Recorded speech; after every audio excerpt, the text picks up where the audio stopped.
com a nossa querida companheira Maria Rufina.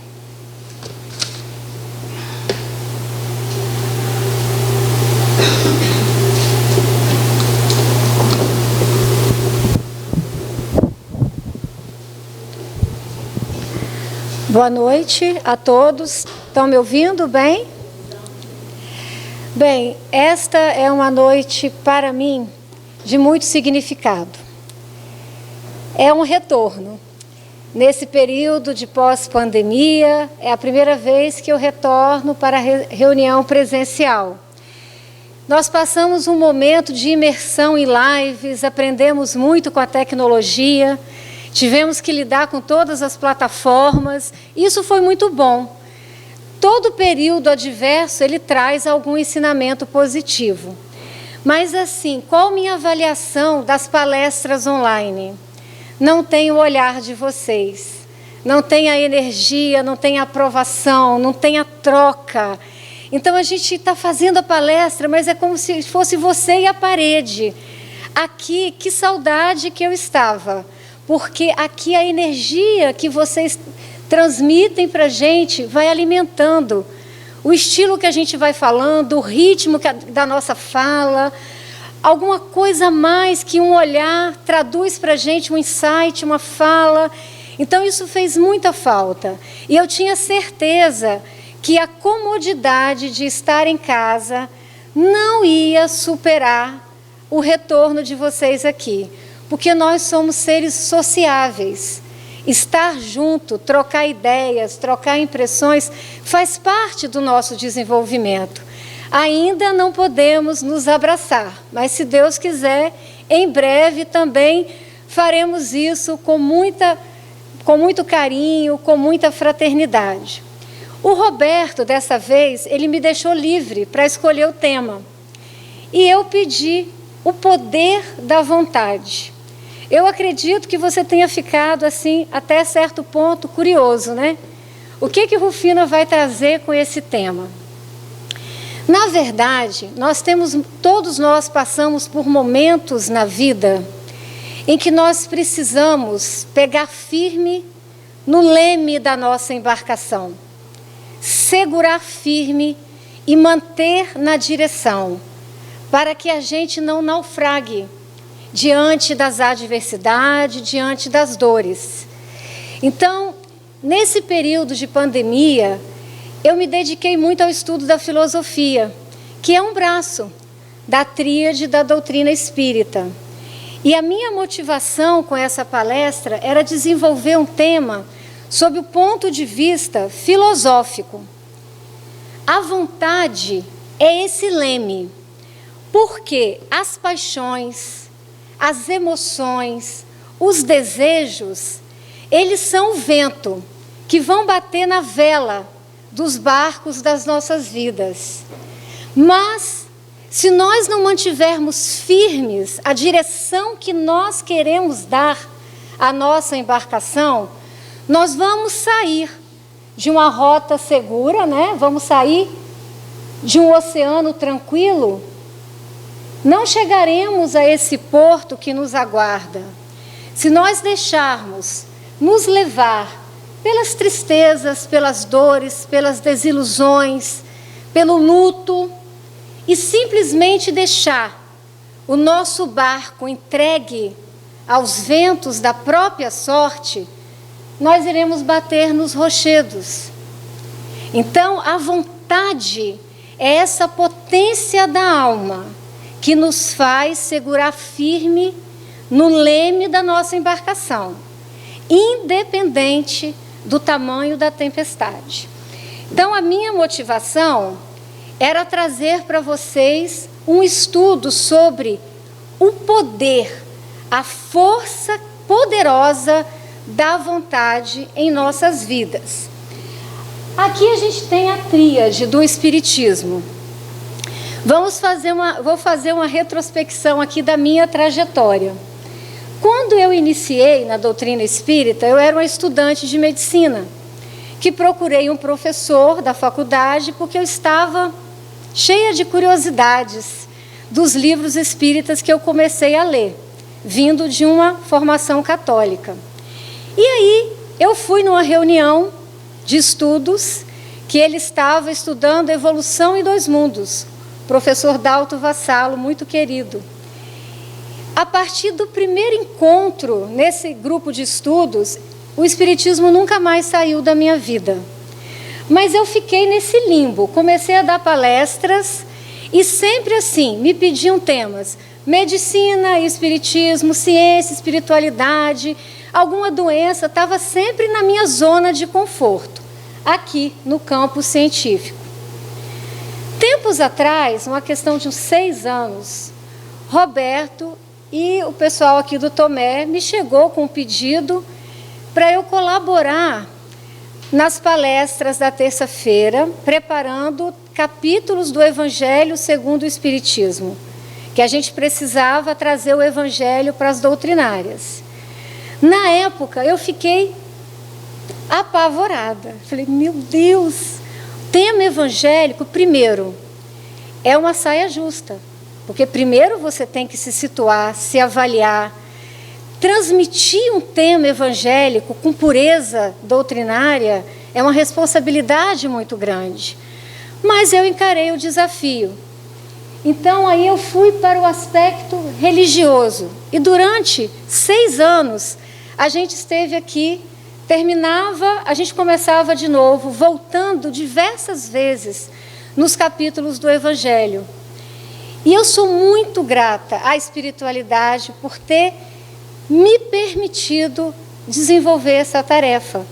Porque ler de frente para trás, de trás para frente, os capítulos do Evangelho, foi um aprendizado para mim nessa existência inigualável, incomparável, no qual eu só tenho a agradecer. Então agora, nesse período de recolhimento pelo qual eu passei, eu senti necessidade da filosofia. Porque às vezes a dor nos visita de uma forma muito próxima. E a gente tem que abstrair. Você tem que realmente olhar qual a direção que você vai manter a sua embarcação. E nesse período de recolhimento, a filosofia foi o meu suporte. Uma filosofia com a visão espírita, com a ótica espírita. Então, agora, eu estou trazendo para vocês o outro tripé, e é o qual eu pretendo, a cada palestra que eu for desenvolver, trazer um pouquinho desse olhar filosófico. Então, nós vamos falar hoje da vontade. Segundo uma filósofa que eu tenho acompanhado as aulas, feito um curso com ela, ela disse que depois do amor, a vontade é a palavra mais esvaziada de significado. Amor hoje significa qualquer coisa, e vontade também. Nós perdemos o verdadeiro significado da palavra vontade em nossas vidas. Nós podemos aceitar a maioria, mas nós não devemos confundir vontade com desejo. Vontade não é de forma alguma capricho. Vontade não é prazer. Vontade, antes sim, é energia, é firmeza de ânimo, é intenção, é resolução, é arbítrio. No Evangelho, no Livro dos Espíritos, a vontade e o arbítrio são sinônimos. Ambos na lei de liberdade, porque Deus nos deixou inteiramente livre no nosso arbítrio, na nossa vontade. Então, esse é um conceito muito adequado. Sempre quando a gente começa uma palestra, mesmo que hoje a minha intenção é versar no campo filosófico, nós somos espíritas. Nós temos que nos situar na nossa base doutrinária. Nossa base doutrinária é Kardec. Então, vamos ver. O Livro dos Espíritos é o braço filosófico do Espiritismo. Vocês sabiam disso? As explicações do Livro dos Espíritos são explicações filosóficas. Então, eu fui no índice analítico e fui ver assim, tudo que se referia à vontade. E eu fiz até uma descoberta curiosa. A questão, para mim, mais importante sobre vontade do Livro dos Espíritos não constava do índice analítico, do índice remissivo. Então, significa que nós temos que ler e conhecer a obra. Não basta ir lá e consultar o índice remissivo para uma consulta rápida. Falei, mas cadê aquela questão? E fui folheando. A gente precisa até fazer uma revisão desse índice, porque tem coisas importantes que não estão ali. Mas eu resolvi começar por ela. Questão 909 de O Livro dos Espíritos. Poderia sempre o homem, pelos seus esforços, vencer as suas más inclinações? Sim, e frequentemente fazendo esforços muito insignificantes. Os espíritos são irônicos ainda, né? Fazendo esforços muito insignificantes. O que lhe falta é a vontade. Com poucos dentre vós fazem esforços. Então vejam que resposta contundente. Se a gente tivesse um pouquinho assim de vontade firme, nós venceríamos as nossas más tendências. Por isso que a vontade é a ferramenta mais importante da nossa evolução espiritual. E por isso que eu quis trazer essa questão hoje. Na questão 872, a questão 872 é um resumo desse capítulo da Lei de Liberdade, e eu só resumi para a gente entender. É um trecho. Sem o livre-arbítrio, o homem não teria nem culpa por praticar o mal, nem mérito em praticar o bem. E isto a tal ponto está reconhecido que no mundo, no nosso mundo, a censura ou elogio são feitos à intenção, isto é, à vontade. Ora, quem diz vontade, diz liberdade. Olha que bonito.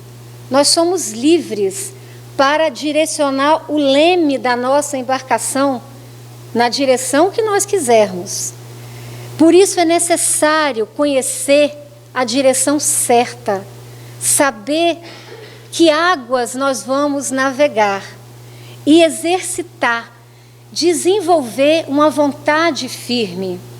Questão 845 ainda. Não constitui obstáculos ao livre-arbítrio as predisposições, as más tendências, né, que o homem traz consigo ao nascer? Resumindo a resposta, uma vez que se tem a vontade de resistir, não. Lembrai-vos de que querer é poder. Então, a vontade de resistir é sua, independente do que você traz no seu baú de memórias, no seu baú de vivências. Aprenda a se conectar com essa potência da sua alma, chamada vontade. A vontade é a centelha divina adormecida em nós. E nós precisamos nos conectar com ela para desenvolver as outras potências da nossa alma. Então agora eu vou entrar onde eu quero, que é o campo filosófico da palestra de hoje. Leon Denis é o meu escritor espírita favorito. Eu sou encantada com Leon Denis, assim, com a obra, com tudo. Eu acho a escrita dele elegante, profunda, maravilhosa. Assim, cada parágrafo de um livro de Leon Denis dá para desenvolver uma palestra. Tamanha a profundidade. E este livro, O Problema do Ser, do Destino e da Dor, é um livro que eu recomendo fortemente, que vocês não só leiam, mas que vocês estudem. No Problema do Ser, ele nos motiva a nos conhecermos, a olhar para dentro de nós. Na parte do destino, ele nos ensina que não existe fatalidade, não existe um destino estabelecido. Você, com as suas próprias ações, com a sua atitude, com a forma como você se conecta com as suas células, você muda a sua doença, você muda o seu estado de espírito, você muda a sua atitude. E o problema da dor. Quando a dor te visita, o que você deve fazer para não sucumbir, para não deprimir, para não entregar os pontos, para não deixar o barco estilhaçar no rochedo? Então, Leon Denis é fantástico. E ele, na terceira parte desse livro, ele aborda as potências da alma. E a primeira potência da alma, que ele diz que é a mais forte, a mais vigorosa, a primordial, e que alavanca todas as outras, é a vontade. Ele começa esse tópico com a citação do livro antigo dos Vedas, lá da Índia antiga. Os Vedas diziam: carregas em ti um amigo sublime que não conheces, o poder da tua vontade. Precisamos conhecer esse amigo, estender a mão, trazer ele para junto de nós, ouvir o que ele tem a nos ensinar. Então vamos falar um pouquinho desses trechos da obra de Denis sobre a vontade. Por que meio? Por quais meios? De que maneira nós vamos pôr em movimento as potências internas e de que forma nós vamos orientar essas potências da alma rumo a um ideal elevado? Pela vontade. Os usos persistentes, tenazes, forte, dessa faculdade soberana permitir-nos-á modificar a nossa natureza. Então, se eu trouxe uma má tendência, pela minha vontade eu vou modificá-la. Porque agora eu vivo em outro século. Agora eu sou um ser mais evoluído intelectualmente. Agora eu tenho mais condição de direcionar a minha vontade para vencer a minha natureza. Vencer todos os obstáculos que se apresentarem. Dominar a matéria. Vencer a doença. E até a morte. Olha quanta coisa nós podemos vencer com a força da nossa vontade. É pela vontade que dirigimos nossos pensamentos em direção a um alvo determinado. Não adianta querer. Todo mundo nasce querendo. Querer é igual fibra muscular. Todo mundo nasce com as suas. Mas se você quer músculos fortes e vigorosos, você tem que exercitar. Tem que desenvolver para gerar força. Assim é a vontade. É diferente do querer. Você precisa direcionar, estabelecer um alvo, estabelecer uma meta. Na maior parte dos homens, os pensamentos flutuam sem cessar. Nós queremos, desejamos tanta coisa, e esse movimento constante, essa variedade de lá para cá, daqui para lá, sem se conectar com um propósito, com uma direção, com um objetivo, essa flutuação de pensamento, ela limita o nosso acesso às influências superiores. Ela limita o nosso acesso em conectar a nossa vontade forte com o divino. Então nós ficamos aqui, num plano muito raso de querer, porque não aprendemos a direcionar e a desenvolver a nossa vontade. É preciso saber se concentrar, colocar o nosso pensamento em acorde com o pensamento divino, de acordo com o pensamento divino. Segundo Denis, na nossa alma, nós temos duas esferas. As duas são circunscritas entre si. Se nós deixamos manifestar a esfera do eu, se ela predomina, vai predominar na nossa vida o self, o egoísmo, o materialismo.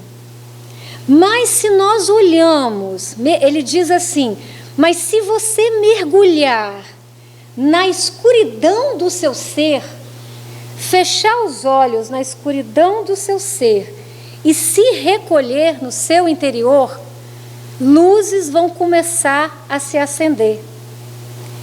E ao menos que você perceba, você vai se conectar com as potências da sua alma.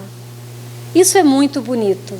Aí, o self vai diminuir e as potências da alma, a essência, onde mora a consciência vai aflorar.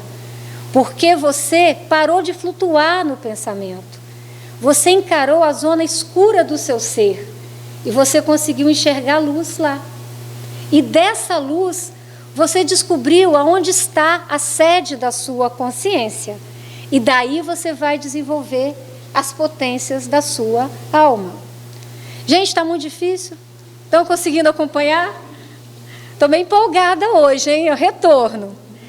A vontade pode agir com muita intensidade sobre o corpo fluídico. Eu achei isso aqui fantástico. A vontade firme, ela age sobre o seu corpo fluídico.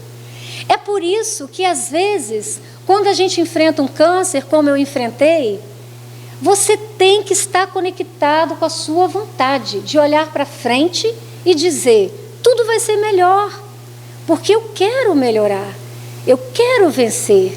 E olha que coisa interessante, a vontade, ela influencia o seu corpo energético, a vibração das suas células, dos seus centros vitais, dos seus centros de energia, também são dirigidos pela sua vontade. Olha que potência maravilhosa da nossa alma, que nós não estamos conseguindo nos conectar com ela. Ativar as vibrações e assim apropriá-lo a um gênero cada vez mais elevado de sensações. Então veja bem, o nosso corpo fluídico ele vai sendo aprimorado pela vontade. E cada vez num degrau mais alto da existência, a gente vai sendo preparado para sensações mais elevadas. Porque a nossa vibração energética, ela está indo em direção ao sutil, ao elevado, pela nossa força de vontade, pela nossa conexão com o sublime. O princípio de evolução, o princípio da nossa evolução enquanto seres espirituais, não está na matéria. O mundo sutil, o mundo que realmente importa, ele é invisível aos nossos olhos. Infelizmente, nós só conseguimos, às vezes, agir e interagir no mundo material. Mas a vontade, ela não está circunscrita ao universo material. Ela se estende à ordem do campo invisível. O princípio superior, o motor da nossa existência é a nossa vontade. Gostaria muito que vocês gravassem essa frase hoje. Aprendamos, pois, a servir-nos de nossa vontade. E por meio dela, a unir nossos pensamentos a tudo que é grande, a harmonia universal, cujas vibrações enchem o espaço e embalam os mundos. A vontade é o divino em nós. Se a gente tem um direcionamento profundo dessa vontade, nós vamos nos unir à grande harmonia, ao todo, ao universal. Olha que coisa profunda. É partir do que está dentro para conseguir se integrar de forma plena no que está fora. Querer é poder. É um fato. A potência da vontade é ilimitada. O homem, consciente de si mesmo, consciente dos recursos que ele traz latente, das potências da alma, sente que suas forças crescem proporcionalmente aos seus esforços. Para a filosofia, o conhecimento é uma espiral que sempre ascende. Ela vai, ao mesmo tempo, alargando e elevando. E isso é interessante porque, às vezes, a gente vê uma pessoa bem-sucedida na profissão, bem-sucedida na vida material, e a gente acha assim que a sorte simplesmente sorriu para ela. Simples assim. Não. Atrás de todo sucesso sempre existe um grande esforço, um grande direcionamento de vontade. O estudante que não sentar e se dedicar horas a fio, ele não vai passar no vestibular. Ele não vai conseguir uma boa nota do Enem, porque milagres não acontecem. Não é assim. Nós temos a tendência a achar que é uma questão de sorte ou azar. Não. É uma questão de determinação. É uma questão de direcionamento de vontade. E isso é incrível. Eu fico pensando, essa semana eu tive um caso profissional muito desafiador mesmo, que me envolveu durante 15 dias. E incrível que, à medida que eu estudei, que eu mergulhei, quando aconteceu a cirurgia e nós tivemos um êxito incrível, eu saí daquela sala de cirurgia com um conhecimento tão mais alargado, eu tive tanto insight, tanta visão diferente, que talvez se eu não tivesse dedicado tantas horas em estudar aquele caso e não tivesse chegado lá preparada até os ossos para tudo que podia acontecer, aquelas nuances não teriam vindo à minha mente. Então, na verdade, é assim. À medida que você se esforça e busca o conhecimento ele chega para você e ele vai expandindo. Mas o primeiro movimento tem que ser seu. É você que vai buscar. O universo, ele apenas vai complementar o seu esforço. O universo vai olhar para você e falar: muito bem, pelo seu esforço, eu vou te fornecer isso aqui. E assim, a gente vai evoluindo profissionalmente, evoluindo na vida. Mas tudo, meus irmãos, tem um esforço. As coisas não caem no nosso colo sem que a gente levante da cadeira e faça a nossa parte. Olha que lindo, ele termina, Denis termina essa parte dizendo assim: não é consolador e belo poder dizer a si mesmo: sou uma inteligência e uma vontade livre. A minha inteligência é livre para aprender o que eu quiser aprender. A minha vontade é livre para ir na direção que eu julgar adequado. Construir-me a mim mesmo inconscientemente, através dos tempos. Fui sim, vim lá da ignorância, um espírito primitivo, simples, ignorante, mas com a tenacidade eu fui me construindo, fui edificando lentamente minha individualidade e minha liberdade, e agora conheço a grandeza e a força que estão em mim. Já pensou se nós um dia pudermos falar essa frase assim com propriedade? A gente chegar a um ponto que a gente vai olhar para trás e falar: poxa, eu vim lá de trás, mas agora eu sei a potência da minha alma, eu conheço a grandeza e a força que o Pai deixou aqui, como centelha divina, para que eu possa desenvolver. Então, isso tudo é muito belo. Agora nós vamos entrar mesmo na filosofia. Nós vamos assim, poxa, eu fiquei pensando, tá, se a vontade é tão importante como ferramenta de evolução, então eu tenho que estudar um jeito, assim, da gente aprender a desenvolver essa vontade, que a gente às vezes perde muito tempo, a gente descobre isso muito tarde na vida, e podia ter já exercitado isso muitas décadas antes, né? Se conectado com essa potência muito tempo antes. Então, esses dois livros é de Orison Swett Marden. Ele é médico, formado em Harvard, só que ele se apaixonou pela filosofia e pela pedagogia. Então ele se dedicou a vida a escrever tratados filosóficos sobre a educação da vontade. Ele achava, olha, não era espírita, mas se eu não identificasse o que era de Leon Denis, o que era do filósofo, vocês iam falar que um é do outro, o outro é de um, de tamanha semelhança, tamanha convergência nos conceitos. Um livro de 1932 e outro livro de 1944, que a gente lê e você fala assim, poxa, Papai do Céu manda para a gente tudo isso, para a gente conhecer, para a gente aprender. Olha, quanto tempo esse conhecimento está aqui.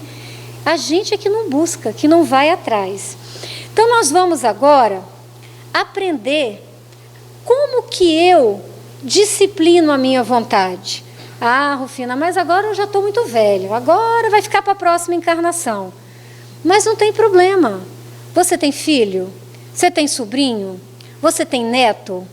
Você tem o filho do vizinho? Então vamos aprender, porque a obediência é a mais eficaz disciplina da vontade. Então, segundo a teoria de Marden, do livro Querer é Poder, tudo começa na educação da vontade e tudo começa na infância.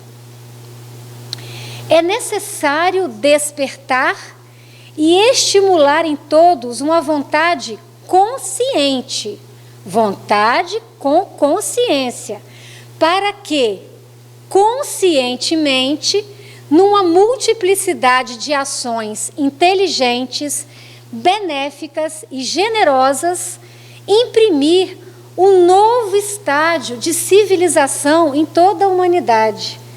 Isso aqui poderia muito bem ser uma frase espírita, não é assim? Você, através do uso consciente da sua vontade, multiplicando ações benéficas, você vai conseguir contribuir para alavancar o progresso da humanidade. E aí ele continua: eduquemo-nos, melhoremos o nosso caráter, depuremos nossos costumes. A educação, completada pela autoeducação, prepara-nos para a vida integral, dentro da mais ampla e perfeita lei moral. Olha que interessante. A filosofia falando da importância da educação da vontade para nos colocar dentro da perfeita obediência da lei moral. Interessante que não basta só a educação que nós recebemos dos nossos pais. Tem a nossa autoeducação, que nós devemos aprimorar todos os dias. Então, isso que vocês estão fazendo aqui hoje é autoeducação. Vocês estão se aprimorando, vocês estão educando o espírito, buscando o conhecimento. Isso é a autoeducação, que nós devemos exercitar sempre em nossas vidas. As 3 faculdades ou potências da nossa alma são a vontade, a sabedoria e a atividade, ação. Não adianta ter vontade sem conhecimento. Não adianta ter conhecimento se não praticar. E todas elas concorrem simultaneamente para o êxito feliz da vida humana. Não pode, porém, gozar-se plenamente destas faculdades sem que a educação as desenvolva e as torne vigorosas, até que elas atinjam no indivíduo a sua máxima eficiência. O problema é que nós não nos educamos para a nossa vontade. Aí a nossa vontade, ela não se desenvolve, ela não é eficiente na potência, na grandeza que ela deveria ser. Na realização de um plano, de um propósito, deve a vontade andar aliada à sabedoria e à ação. Isto é, não basta querer para poder, é necessário ao mesmo tempo saber e agir. Então isso tem uma correspondência mais ou menos assim. A educação intelectual corresponde à sabedoria. Através da educação intelectual, nós vamos conhecendo a verdade e nos afastando do erro. A educação física corresponde à atividade, sair da inércia, não ficar parado, desenvolver em si a energia do movimento, sair da fraqueza e desenvolver a força. Curioso que essas duas, nós enquanto pais e educadores, nós fazemos muito bem, não é assim? Nós não medimos esforços para pagar o melhor colégio para os nossos filhos. Nós não medimos esforços para levar para aula de natação, de judô, de ginástica, de dança. Isso é fácil para nós. Agora, a mais importante, a educação moral, que corresponde à vontade, e é essa educação moral correspondente à vontade que vai te tirar do vício e te caminhar para a virtude e te encaminhar para o bem. Essa não tem como a gente delegar. Essa educação moral, essa educação da vontade, ela só é feita dentro de casa. Ela só é feita de pai para filho. Não tem como você pagar alguém para educar o seu filho moralmente. Não tem como você remunerar alguém para direcionar a obediência do seu filho, para ele aprender a desenvolver as potências que ele traz na alma. É aqui que nós estamos falhando. É aqui que a gente fala hoje, é uma geração nem estuda, nem trabalha, não sabe o que quer, não tem vontade de nada. Mas quem falhou? Nós. Não é assim? Se os jovens estão aí sem essa condição de aplicar a vontade, a educação falhou. A educação moral, porque é ela a correspondente da vontade. Assim como a educação intelectual tem por objetivo exercitar o entendimento na investigação da verdade, libertando-a do erro, e o fim da educação física é dar robustez ao corpo, preservando da fraqueza, assim também a educação moral exercita a vontade na prática do bem, libertando-a do mal. Estão conseguindo entender que isso só é possível dentro de casa? Não é a escola, não é a professora, não é a coordenadora, não é o diretor, somos nós. A operação da vontade é o querer. E sendo, por sua vez, a vontade uma força suscetível, eu achei brilhante isso. Ele compara a vontade, uma força, com uma força muscular. Ela é suscetível de desenvolver-se em grandeza e intensidade por meio do exercício. É indispensável educá-la, que é o mesmo que dar-lhe o máximo de eficiência. Então, para você ter eficiência na sua vontade, você tem que desenvolver e educar. Agora, essa frase é fantástica, né? Não basta ser forte, nem tampouco ser sábio. É necessário também ser bom.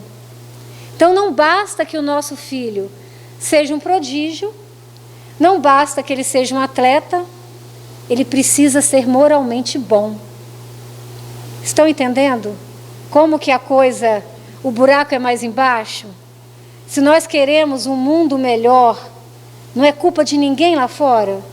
É começar dentro de casa? É ali, a gente está atento para tudo que está à nossa volta?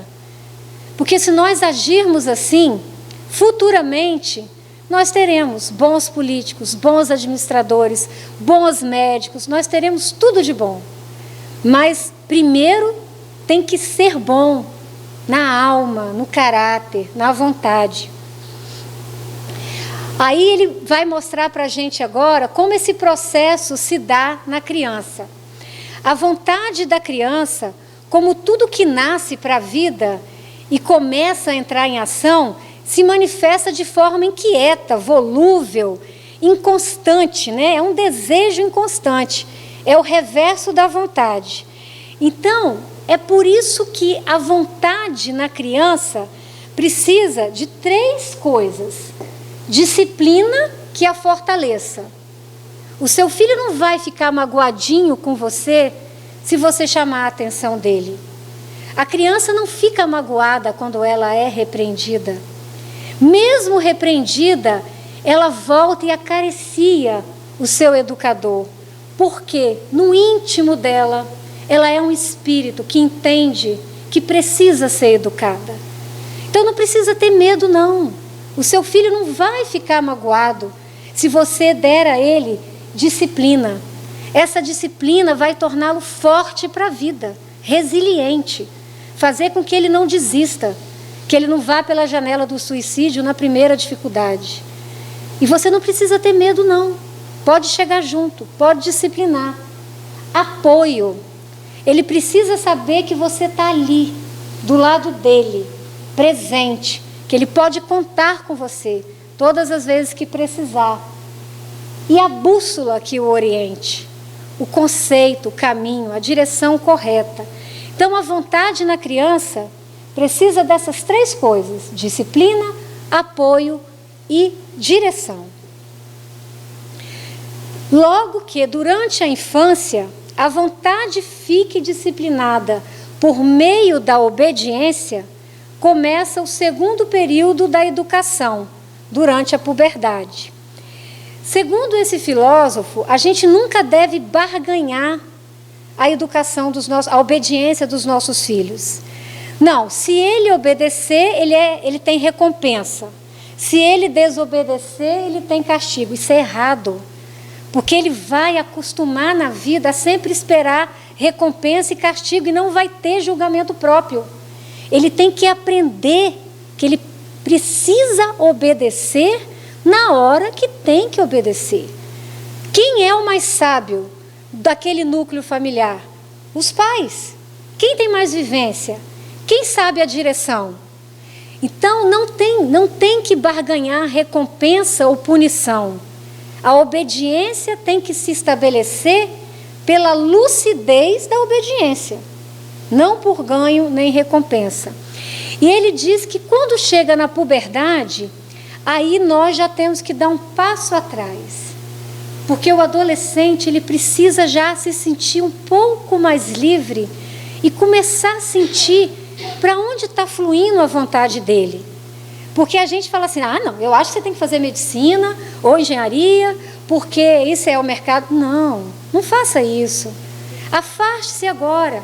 Deixe a vontade dele florescer, para ele ter segurança de direcionar, ele começar a aprender a girar o leme do barquinho dele.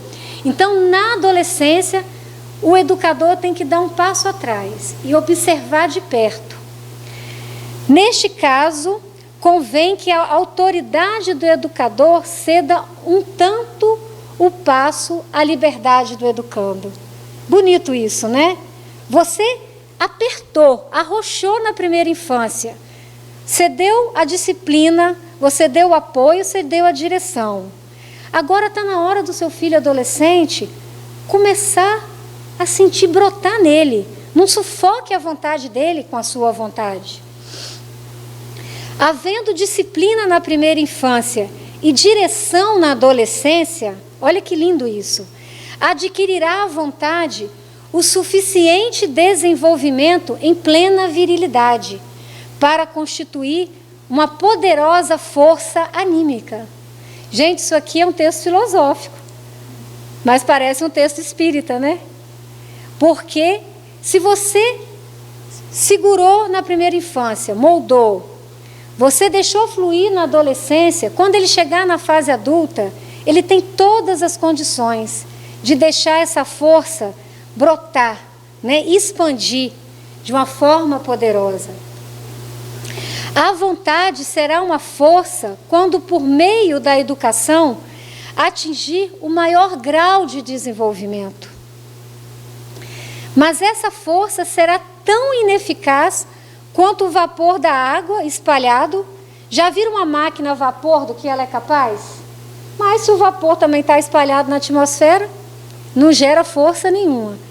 A eletricidade, se for neutralizada no ambiente, também não adianta nada.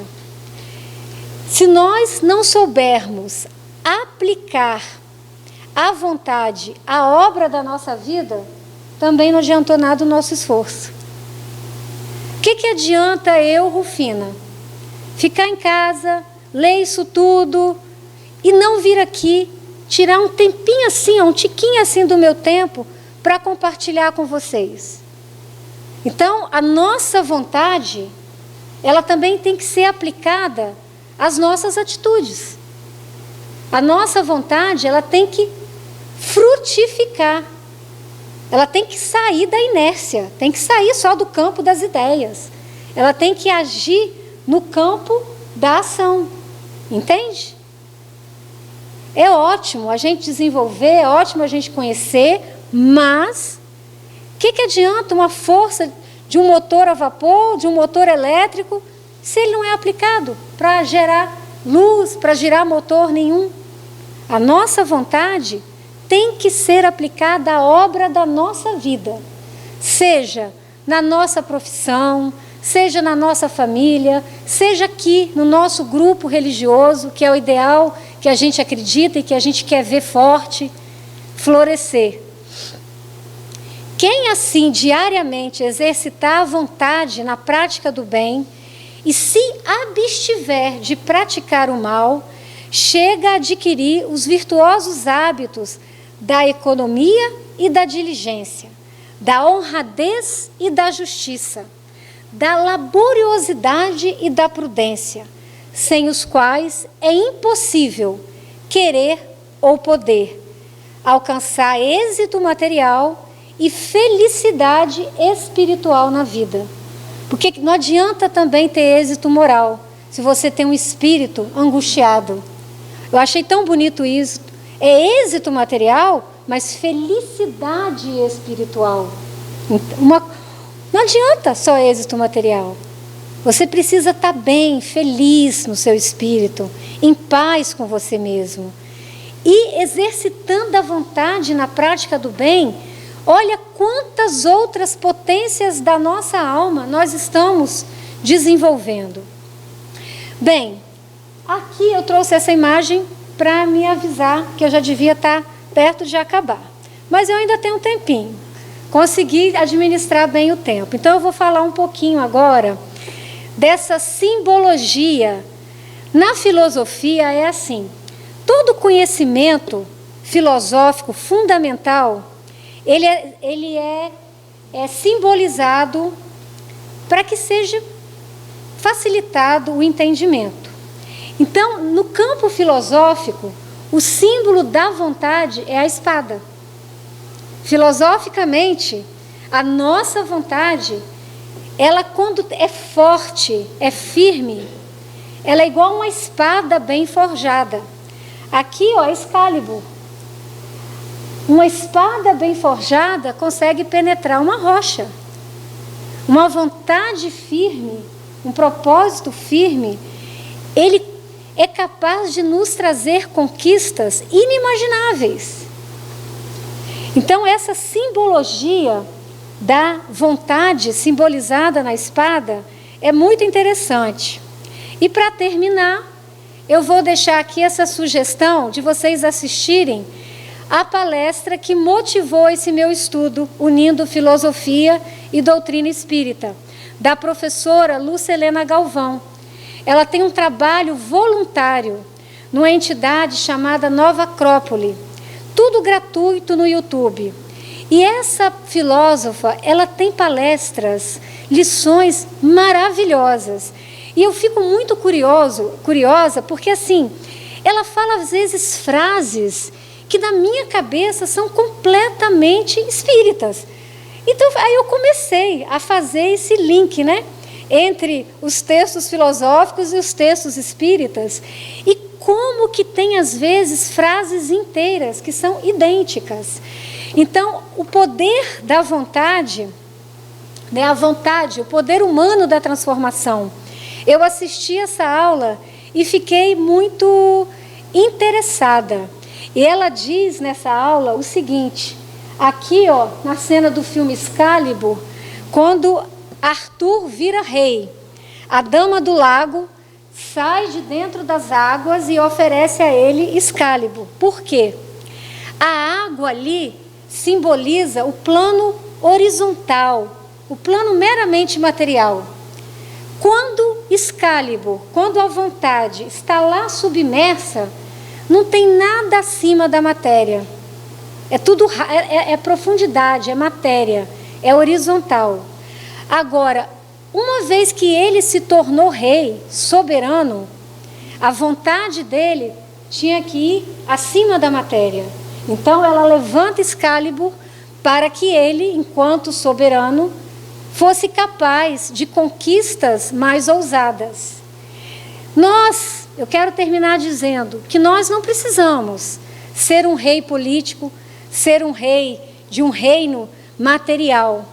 Mas uma vez que a nossa vontade se elevar acima do plano material, acima da horizontalidade das águas, da nossa vida trivial, nós seremos soberanos da nossa vontade. Nós seremos soberanos das nossas paixões, das nossas más inclinações. O leme da nossa vida, nós é que vamos dirigir. Mas para isso, a nossa vontade tem que ser uma espada que está elevada acima do plano material.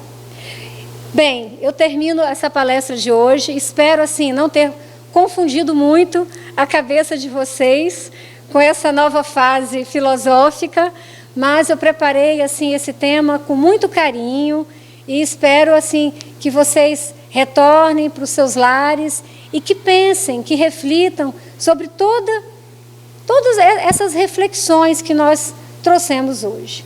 Que Jesus nos abençoe e nos dê a todos uma excelente semana.